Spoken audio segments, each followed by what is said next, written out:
जय जगन्नाथ। ମୁଁ ଆଜି ପହଞ୍ଚିଛି ଆସିକିରି ହରିରାଜପୁର ଆମର ମେଳନ ପଡ଼ିଆରେ ଦେଖିପାରୁଥିବେ ବହୁତ ସାରା ଭୋଗ ଏଠି ବିକ୍ରି ହେଉଛି ମହାପ୍ରଭୁଙ୍କ ପାଇଁ ଏବଂ ବାବା ସୋମନାଥଙ୍କ ପାଖରେ ଭୋଗ କରାଯାଏ।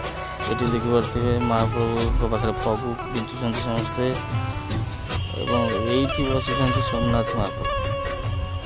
ଏଇଠି ମହାପ୍ରଭୁଙ୍କୁ ଦର୍ଶନ କରି ଭୋଗ ଲାଗି କରି ଆମେ ଆସିଲୁ ଟିକେ ବାହାରକୁ, ବାହାର ଟିକେ ବୁଲିଲୁ।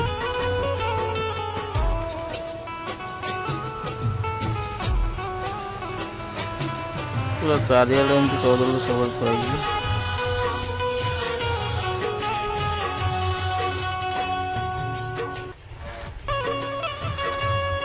ଆଉ ଏଠି ମହାପ୍ରଭୁଙ୍କୁ ଦେଖି ମୁଁ ଦର୍ଶନ କରିଥିଲି, ବହୁତ ଭଲ ଲାଗିଲା ମୋତେ। କାହିଁକିନା ପୁରୀ ଗଲେ ଦର୍ଶନ କରିବାକୁ ସେଠି 200 ଟଙ୍କା ଲେଖା ଦେବାକୁ ପଡ଼ୁଛି, ନହେଲେ ଦର୍ଶନ କରିହେଉନି।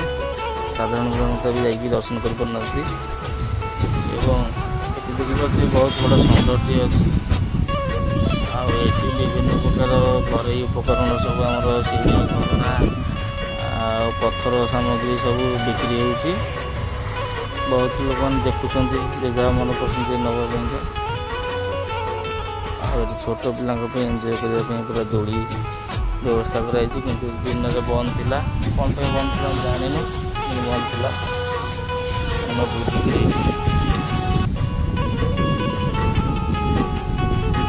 ପ୍ରଭୁ ହେରିକା ସମସ୍ତେ କହିଲେ ବାବା କ'ଣ ଆଣିଛ ମୋ ପାଇଁ କହିକିରି ଗାଡ଼ି କଣ୍ଢେଇ ସମସ୍ତଙ୍କୁ ଦିଆହେଲା। ତାଙ୍କ ଯାହା ଜିନିଷ ଯାହା ଆସିଲା ମୁଁ ଆଣିଥିଲି ସବୁ।